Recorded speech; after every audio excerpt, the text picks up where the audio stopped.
सिरहाड़ी railway station ते कराची खां लाहौर वेंदड़ माल गाड़ी वॾे हादसे खां बची वई।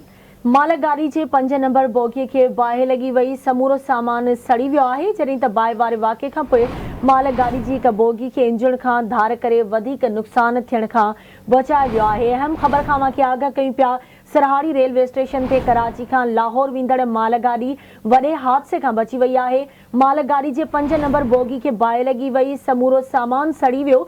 बाहि वारे वाक़े खां पोइ माल गाड़ी जी हिक बोगी खे इंजण खां धार करे वधीक नुक़सान थियण खां बचायो वियो आहे। हिकु भेरो ॿीहर अवां खे आगाह कयूं पिया। सिरहाड़ी रेलवे स्टेशन ते कराची खां लाहौर वेंदड़ माल गाड़ी वॾे हादसे खां बची वई। माल गाड़ी जे 5 नंबर बोगी खे बाहि लगी वई। समूरो सामान सड़ी वियो।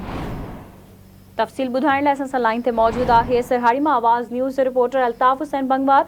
जी अल्ताफ़ हुसैन, छा तफ़सील आहिनि, आगाह कजो। बिल्कुल कराची रेलवे स्टेशन ते कराची खां लाहौर वेंदड़ माल गाड़ी वॾे हादसे खां बची वई। माल गाड़ी जे हिक बोगी खे ओचितो बाहि लगी वई, जंहिं सबब गाड़ी जे अंदर पियल सामान सड़ी वियो।